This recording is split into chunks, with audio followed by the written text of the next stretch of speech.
Hi, my name is Martin Ng and I am a baritone. Welcome back to the second episode of the Martin Ng Opera channel, where today I will be talking about how a singer works together with a repetiteur.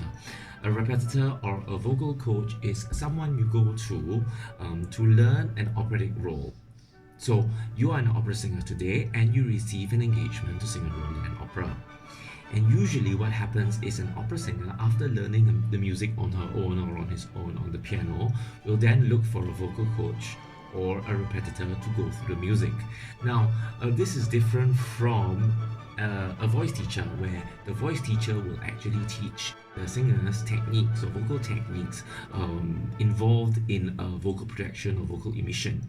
However, for a vocal coach, in preparation for an operatic role, you go to this person to learn how to musically prepare for the role in terms of the entrances for together with the orchestra or with the ensembles, and the vocal coach or the repetiteur would also teach you or also convey to you the right styles, the right color, the right vocal color with regards to this particular role.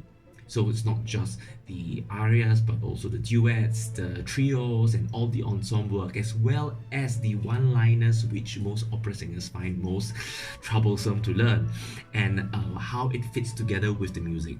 So the main thing the repetitor has to do is to serve as the orchestra by playing the piano. And very fortunately for us, we have today a very esteemed colleague of mine, Tseng Ching I, who will talk from Taiwan, who has trained for many years as a repetiteur in Italy, and having also worked with the most prestigious conductors like Riccardo Muti. And I will talk to her about some of the aspects of singers working together with a repetiteur. What are the differences between a piano soloist and a repetiteur? What are the skills? What are the knowledge that a repetiteur needs to have when working together with a singer? So it would be useful for singers who are looking for which are the right vocal repetiteurs to collaborate with.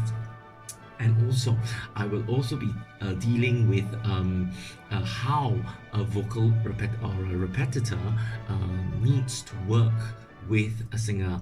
How does the vocal repetiteur help the singer in studying an operatic role?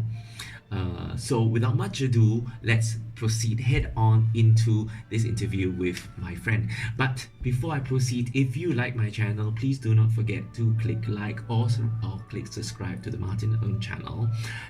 And also, if you want to receive notifications for further uploads, please remember to click the notification button as well. So here goes.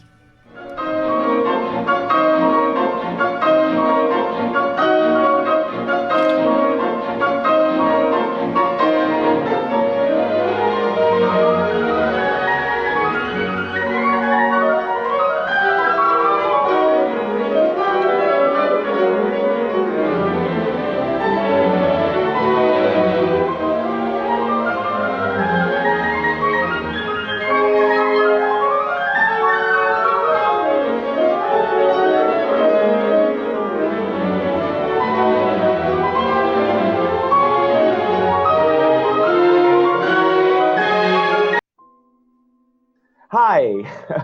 Hi. I have here today my good friend and colleague Tseng Ching I from Taiwan, who's going to talk about um, the dynamics of a relationship between a repetiteur and a singer. But first of all, I would like to find out more about how she got into the job of being a repetiteur for opera. From the beginning, when I got to know you, when we started in Italy, when we knew each other in Italy, you were training to become a piano soloist, and you were yes. In the beginning, I was. Also now I am. I can say that I'm a soloist and as a pianist. But I have such a passion for opera and for singing and also to work with the singers, all the production of the opera, and that really makes me very excited. And I love the music. The Italian music of opera is fantastic. Yes. And so let's say that I also studied this ability of to work with the singers. So, what are the differences between a piano soloist and a repetiteur for opera? Are they very different? I think they're very different. They're not just different; they are totally different worlds. Yeah, yeah. Two different worlds totally, because let's say that when I went to study with my teacher of opera, of the competitor, her name is Patricia Guaca. She is the master, the headmaster of the Maestro Collaboratore in Arena. Mm-hmm. And she's really good. And when we were making the lesson, and she always told me that that I have to change ahead. Okay. That I'm not a pianist anymore. I am an orchestra. Okay. Yes, that's totally. I have to change the head, and I have to change the musicality, and to change the technique, how to the touch, the sound also. Okay. It's not just that I cannot think this is a piano. I have to think this is not instrument. This is an orchestra. Yeah. So, and how about language? Does an opera coach or a repetiteur have to know the language of the opera in order? For sure. For sure. Yeah. Because when you have to work with the singers, and you're not just accompany them. Yeah. You're not the karaoke machine. Yeah. Yes, because many singers go to you with the Maestro Collaboratore. They need to. They also want something. I don't want to say, but they also can learn something from you, from the Maestro Collaboratore. You agree about that? They also can learn something. Yes, absolutely. Yeah, I mean, absolutely. Yes, and so when we work with the singers, that we have to also sometimes to correct their language. Mm-hmm. That if we cannot hear clearly because they are too much focus, or they pay too much attention with the technical of the voice. All the singers, everybody's obsessed with technique. But yes. After a while, I think that you should really just not think about technique and think about the music. Yes, that's very important, but it's not everyone is able to notice that, I think. Yeah. And sometimes our job is to let them know that you have to, now you have to think about the music. No, you have to think about the story. Yeah. You have to think about. Do you think singers need absolutely to work with a repetiteur?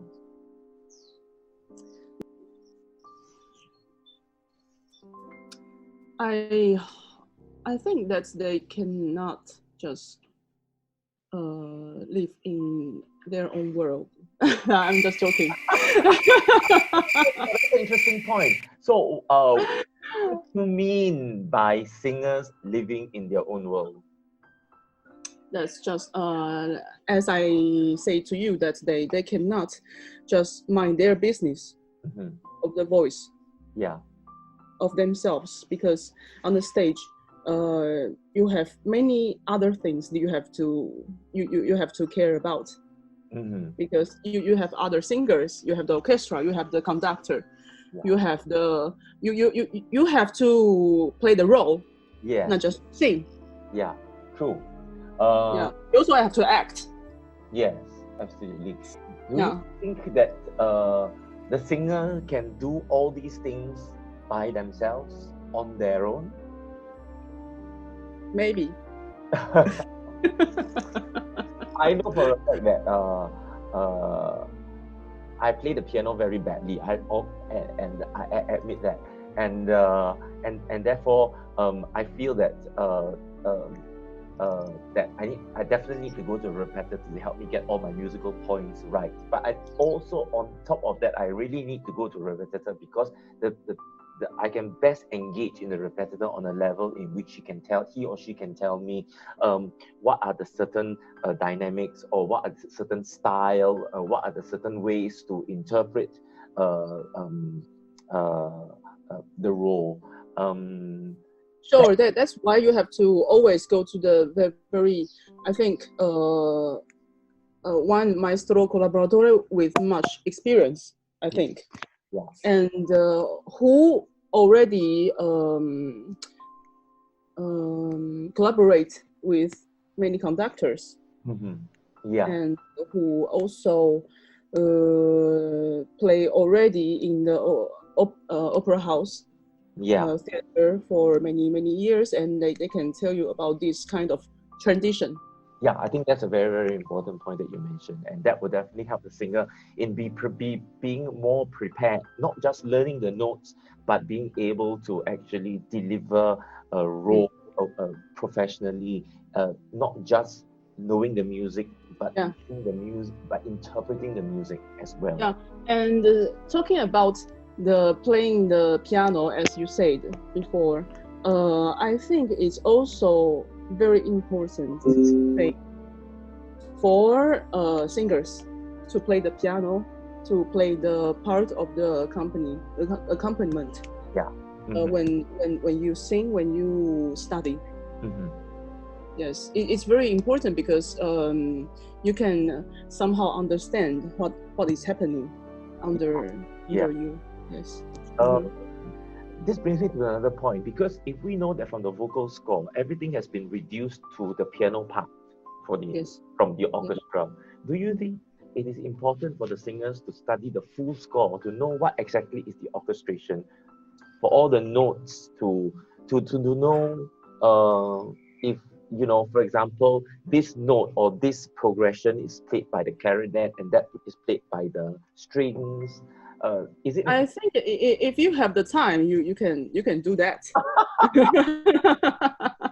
I know almost absolutely no singers who go to the full score to learn. Yeah, if you have the time and if you have the knowledge of the reading the full scores, I think you can. It will be a very important.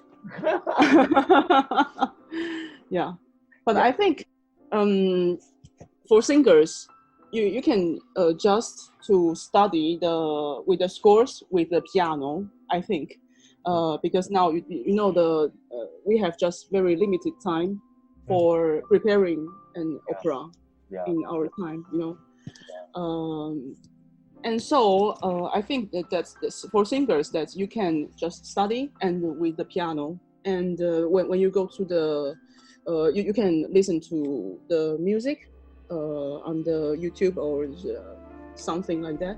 And when you go to the rehearsal with the orchestra, I think that you can somehow slowly to get familiar with the instruments.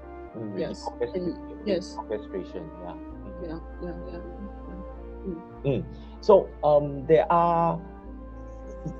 I do know of certain opera coaches or repetitors that comment or give suggestions on the singer's vocal technique. Do you think this is something which a repetitor should do? or is Mm. it, or is the job of the repetitor should really only be confined to the musical elements and the musical preparation of the operatic role? Something somehow you can say, but the very specific, like what technique you should make, you should use, and what muscles you have to use, you have to change, that we cannot say because we are not the master of singer, of Yes. singing. Yes. But we can say is that we want to hear this sound, we want to hear this color, and you have to make this homework by yourself, that you have to think how I can use my muscles, and to change my muscles, change my technique to reach that sound. Okay, yeah. So I mean, I have worked with many coaches before, and some of them have many experience, have many years of experience working with world famous conductors, and also working in theaters. So I do believe that these people have been exposed to the correct production, the correct emission of an operatic voice, and they, with their musician as a musician's ears, would be able to tell the singer whether this sound is right and this sound is wrong. So if it is a person that I trust, basically, even though he's not able to tell me the technique, which, like you said, which muscles to use, or whether you should lift your palate or lower your larynx in order to get that certain sound, but he or she would be able to tell you that this sound that you're producing is not quite right. So maybe you should work with your teacher in order to make it correct. And this is what that this is what has benefited me over the years, because I mean, sometimes we don't, as singers, we don't see our voice professors all the time because we are singing elsewhere, we're singing in different places, and we can't afford the time to go back and often get the sound checked. But sometimes when you're working with various coaches, they might give you some advice or some indication as to this sound is not quite right, maybe you should work on it. And I have always benefited a lot from this, because this is what gives me like an alarm bell. Like, for example, this sound is not right. Are you sure there's not enough a ping, there's not enough resonance, maybe, you know. So I work from there sometimes when I know that there are problems. I don't know whether you agree with me. Of course, I agree. Really agree about this, and I think you just say one thing very important, that you really have to find someone that you trust. Which is why sometimes also, and it's also a bit dangerous, because sometimes voice teachers feel that repetitors should not comment on technique. But I think this is more the fact that voice teachers think that they are trying to 抢他的饭碗, are trying to how should I say that in English? They are overreaching in beyond their territory. Okay. I personally don't think so. I think that as on the receiving end, as an opera singer who needs to get coached by a coach and who needs to get advice from his or her vocal professor, I need to get advice from everybody. The more Yes, from people I trust. just like personally, that I'm a pianist. I also play the piano soloist, Yeah. and I study not just with the piano teachers, of course. I also study with the conductors. Yeah. They're not pianists, but they can also say something very interesting for me. Yeah. Yeah, it's the same. Yeah. I mean, I've also worked with conductors before, and it's also benefited me. Yeah. Yes, and I I don't think I don't see what's wrong with to have another one more opinion. I don't see what's wrong with this, and I don't see the bad side. Yes. Yeah. But from experience, I realized that the singer has to be very intelligent. He has to be able to know what advice to accept and what advice that, I mean, I always think that whatever advice which the coach gives or which the conductor gives is always for the singer to become a better performer. But it must be from a person that you trust, and it must be from and especially when it comes to things when a conductor tries to talk to you about vocal technique, about which muscles to use and about which larynx, Okay. then perhaps you've got to be a little bit more careful on that. Yeah. About that, yes. About that you have to able Yeah. to think that if this is really right for me or no. So that's all we have for now, but there will be a continuation of the present episode, part 2 of today's episode, where Tseng Yi will talk about a new opera company in Taiwan that she has set up, where she will wear several hats of not just being the vocal repetiteur for the singers in the operatic productions, but also the producer for Italian opera in Taiwan. So stay tuned for the next episode on the Martinello channel. And if you like my video, please do not forget to click like or to click the subscribe button to subscribe to my channel down below. And if you want to receive notifications for my videos, also click the notification button. So that's all for now, and I'll see you the next time. Bye.